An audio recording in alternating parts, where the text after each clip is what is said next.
देखिए सेंटेंस लिया गया पैसिव फॉर्म में चेंज करने के लिए किस टाइप का सेंटेंस लिया गया, तो हेडिंग में बताया गया है सेंटेंस हैविंग टू ऑब्जेक्ट्स। वैसे सेंटेंस का हम पैसिव वॉइस बनाने का कोशिश कर रहे हैं जिसका क्या है, दो ऑब्जेक्ट है। तो देखिए यहाँ पर वर्ब लिखा गया, वर्ब को मैंने क्या है बिल्कुल आप देख रहे हैं यहाँ से एक बॉक्स की तरह बना दिया सर्कल। इस सर्कल में आपको देख रहे हैं यहाँ पर बनाया गया और क्या है दो यहाँ पर देख रहे हैं कि फर्स्ट ऑब्जेक्ट लिख दिया गया, जस्ट इसके बाद है किसी को फर्स्ट सेकंड कोई रूल नहीं है कि ये फर्स्ट होगा ये सेकंड होगा, इंडिकेट करने के लिए फर्स्ट और सेकंड बना दिया गया कि देखिए दो ऑब्जेक्ट अगर ये और ये दो को काउंट केवल किया गया, कोई रूल नहीं है कि फर्स्ट होगा या सेकंड होगा। तो देखिए यहाँ से हमें क्या है कि आपको बताया गया कि पैसिव वॉइस में क्या ऑब्जेक्ट, उस ऑब्जेक्ट को हमको हमें पहले करना है, दोनों ऑब्जेक्ट को हम आगे कर सकते हैं। कंडीशन ये आपके पास है कि किस चीज को आप हाईलाइट करना चाहते हैं, किस पर आप जोर देना चाहते हैं, उस ऑब्जेक्ट को आप आगे करें। बाकी इसका बनाने का रूल, अगर इसका कोई रूल नहीं, आप देख रहे हैं कौन सा कैसा है, तो यहाँ V2 बता दिया, ये V2 क्या वर्ब का V2 है, तो V2 का मतलब है पास्ट टेंस है। पास्ट टेंस में आप किसका यूज कर लेते हैं, वाज वेयर का यूज करते हैं। तो वाज वेयर का यूज करते हैं तो यहाँ पर भी हम वाज वेयर का ही यूज करेंगे। तो देखिए पहला क्या है, एक तरीके तो बनाने का हो गया कि यहाँ से हम इसको क्या कर दे, हिम को ले आए। तो हिम क्या आएगा, लाएंगे है पैसिव फॉर्म में यूज कर देंगे। तो पैसिव फॉर्म में यूज करेंगे तो इसको क्या कर लेंगे हम, तो इसको हम ही बना देंगे, पैसिव फॉर्म में इसका ही हो जाएगा। ही के साथ क्या यूज करते हैं, बाज करते हैं। अब यहाँ से V3 को यूज करते थे, आप देखा इतना का तो मैं यूज करके बना रहा हूँ, हिम के बदले ले आया ही कर दिया पैसिव फॉर्म। उसके बाद आपने देखा कि हेल्पिंग वर्ब आता है तो मैंने HV को लिख दिया। वर्ब क्या हो जाएगा, गिव है, तो गिवन यहाँ V3, जितने भी पैसिव वॉइस बनाते हैं गिवन V3 हो गया। अब देखिए क्या रिमेनिंग को क्या है, ये लास्ट में नहीं लिखना, बाई यहाँ से आपको होना चाहिए क्या, बाई मी, लेकिन नहीं, उससे पहले आप सेकंड ऑब्जेक्ट को वर्ब के बाद ऑब्जेक्ट को रख दे, जो रिमेनिंग ऑब्जेक्ट है उसको वर्ब के बाद रखें। बुक, उसके बाद सबसे लास्ट में एजेंट को डालें, जो आपके पास है उसको सबसे लास्ट में बाई मी। किसी बच्चे का कहना होगा कि नहीं हम इस बुक को आगे करना चाहते हैं, तब बुक को भी आगे कर सकते हैं। ते बुक, अब एक ही है सिंगुलर फॉर्म में है तो बाजी लगेगा, बुक बाज तेरी गिवन। अब देखिए पहले क्या कर लिया, अब यहां से देखा आपने, यहां से बुक ले लिया, अब यहां से बुक, इसका हेल्पिंग वर्ब इसका यूज करना है, गिवन विधि लगता है, और गिवन अब उसका क्या करना है, एक जो रिमेनिंग ऑब्जेक्ट है उसको लिख देना है, गिवन हिम बाई मी। आप इस तरीके से देख रहे हैं कि दोनों ऑब्जेक्ट को यूज करके हम इसको बना सकते हैं, दोनों ऑब्जेक्ट को यूज करके। तो दोनों में से जिसको भी मना है आप इसको यूज कर सकते हैं और इसको बना सकते हैं। चलिए और भी एक सेंटेंस एग्जांपल दिया गया, लेकिन आपको ज्यादा प्रायोरिटी, ज्यादा बेटर कुछ भी आपको ध्यान नहीं देना है, रैंडम बनाना है, किसी तरीके से बनाएंगे सही होगा। लेकिन आप अगर बुक को हाईलाइट, बुक पर जोर नहीं देना चाहते हैं, नॉर्मल ऐसी बनाना चाहते हैं तो ज्यादा ये अच्छा हमारे लिए है। अगर बुक को हाईलाइट करना चाहते हैं, कोई खास किताब पर आप जोर देना चाहते हैं, तो सेकंड जो आपका मेथड बनाया गया वो ज्यादा बेटर होगा। तो आप दोनों से बनाएंगे, बिल्कुल दोनों सही है, कोई कंडीशन नहीं है कि ज्यादा बेटर हो कम, ऐसा कुछ भी यहाँ पर नहीं है। हाँ, किसको आप ज्यादा जोर किस पर देना चाहते हैं, अगर बुक को ज्यादा हाईलाइट, बुक को जोर देना चाहते हैं, बुक पर ही काम दिखाना चाहते हैं कि बुक ही ज्यादा इंपॉर्टेंट है, तो बुक को आगे करें। अगर हिम के बारे में अगर देख रहे हैं तो उसको आप आगे करें, मतलब इसका फॉर्म को ही को कर दें। दोनों में से आप कोई भी बना लें। चलिए ये भी आपका देख रहे हैं, ये किसका ले लिया गया, प्रेजेंट टेंस का आप ले लिया। देखिए यहाँ पर V1 जो है, यहाँ से पीछे V5 लग गया, V5 है, वर्ब का जो है फिफ्थ फॉर्म है, S या S ले आते हैं।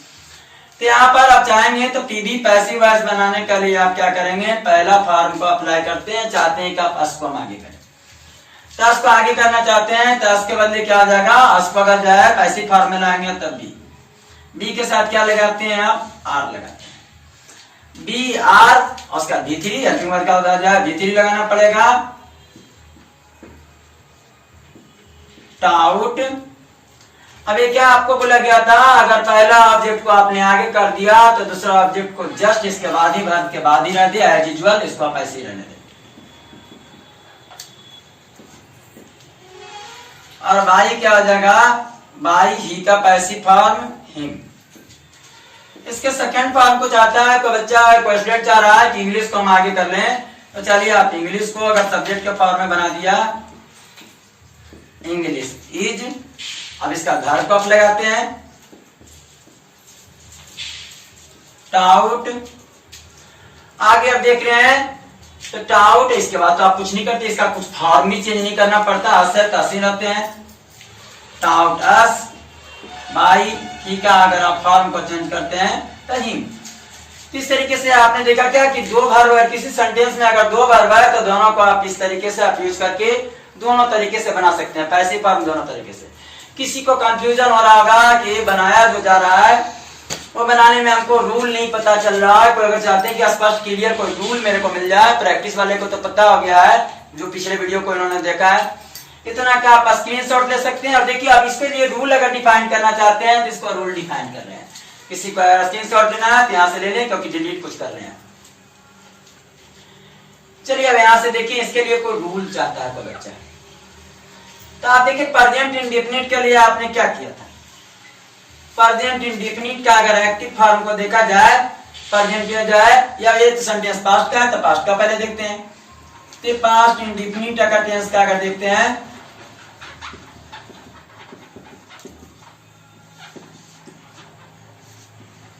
तो देखिए इसका फॉर्म क्या होता है, सब्जेक्ट प्लस में V2 प्लस में ऑब्जेक्ट, बनी या दो, यहाँ दो ऑब्जेक्ट है तो दोनों का फॉर्म जस्ट इसके बाद लगातार है यहाँ पर। इसका पैसिव फॉर्म बनाते थे तो इसका देखते हैं अगर पैसिव फॉर्म इसका बनाया जाए तो आपको बताया गया था कि ऑब्जेक्ट को आर्टिकल, उसके बाद हेल्पिंग वर्ब के रूप में अगर क्या लाते हैं, बाज या बेयर को यूज करना है। उसके बाद वर्ब जो आता था ये आपको लगाया, वर्ब जो आता था हेल्पिंग वर्ब का सीधे वर्ब लिखना है, इसको आप HV हेल्पिंग वर्ब भी बोलते हैं। उसके बाद वर्ब जब भी आएगा तो V3 फॉर्म में आएगा। और यहाँ से क्या आता था, ये सब्जेक्ट को आप बाई लगा करके सब्जेक्ट लाते थे जो आपने था। इस तरीके से फॉर्म था, तो आप इसी तरीके से, तो मैं भी यहाँ ऑर्डर फॉलो कर रहा था। अगर यहाँ पर आपने देखा है इसी तरीके से अगर प्रेजेंट इंडेफिनिट के अगर सेंटेंस को उठाते हैं तो इसके अगर स्ट्रक्चर को देखा जाए तो स्ट्रक्चर किस तरीके का यहाँ फॉर्म होता है, सब्जेक्ट आपने देखा प्लस में क्या आया यहाँ से, तो सब्जेक्ट के बाद जाए V1 या V5 दोनों में से कुछ भी, उसका भी दोनों क्या है, ऑब्जेक्ट है।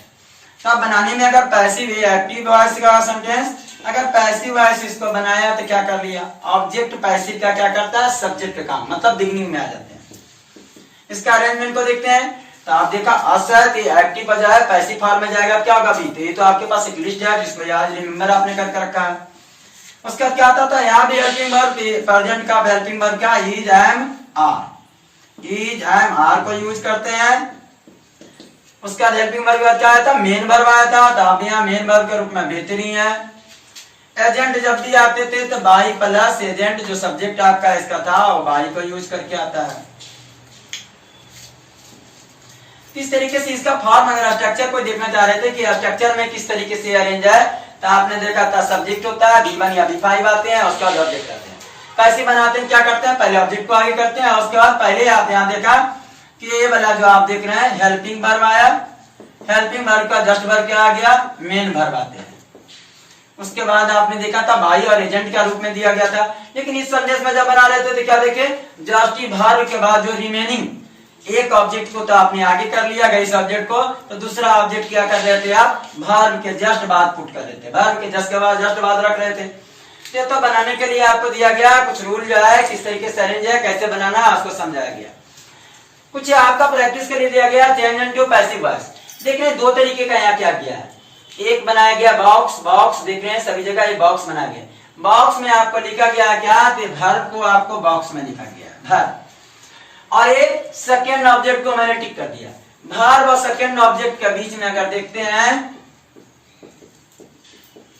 वर्ब और सेकेंड ऑब्जेक्ट के बीच में जो बच गया वो क्या है आपका, अदर एक ऑब्जेक्ट है, सेकेंड ऑब्जेक्ट है, तो इसको फर्स्ट ऑब्जेक्ट आप कर सकते हैं। तो आपको छोड़ दिया गया है कि सेकेंड ऑब्जेक्ट को मैंने अंडरलाइन किया, वर्ब को मैंने क्या कर लिया है, बॉक्सेस बना दिया है, तो जो बीच में बच गया है वो क्या बचा हुआ है, तब जो आपके पास फर्स्ट ऑब्जेक्ट बच गया है। तो बनाने का तरीका तो सेम है, जैसे आपने बिल्कुल पास्ट इंडेफिनिट का मैंने सब सेंटेंस को लिया है, चलते रूल का पहला एग्जांपल को आप फॉलो करें। चलिए क्या दिया गया है, राम, पहले सेंटेंस को पढ़ देते हैं, किसी को क्लियरली अगर विजिबल नहीं है तो उसके लिए आप यहाँ से साउंड से भी आप देख पता चल जाएगा कि क्या लिखा गया है। Ram gave me a present, he promised me a prize, the king gave him a reward, he handed me a bottle. My father brought me a bicycle. She gave me some fruits. He told me a story. I offered him a chair. The principal gave me a prize. She wrote me a letter. My friend brought me a watch. She gave me a pen. तो क्या आपने देखा, इसको बनाने के लिए आपको बताया गया एग्जाम्पल फर्स्ट का आप मदद लें, इसी के इस एग्जाम्पल को अंडरस्टैंड करें, क्योंकि सारे सेंटेंस 1 to 12 सेंटेंस की बात करें तो पास्ट इंडेफिनिट का है। इस तरीके के आप जो है पहला एग्जाम्पल को समझे, इनके स्ट्रक्चर को देखें और उससे जो है 1 to 12 आपके पास दिए गए, इनको आप प्रैक्टिस कर सकते हैं। नेक्स्ट वीडियो में अदर सेंटेंसेस का भी इस तरह से डबल ऑब्जेक्ट वाले देख सकते हैं, और भी एक्सरसाइज इसका आएगा, उसमें और भी एक्सप्लेन कर पाएंगे। तो बाकी रिमेनिंग जो बचा हुआ है पैसिव वॉइस का, वो नेक्स्ट वीडियो में देखते हैं।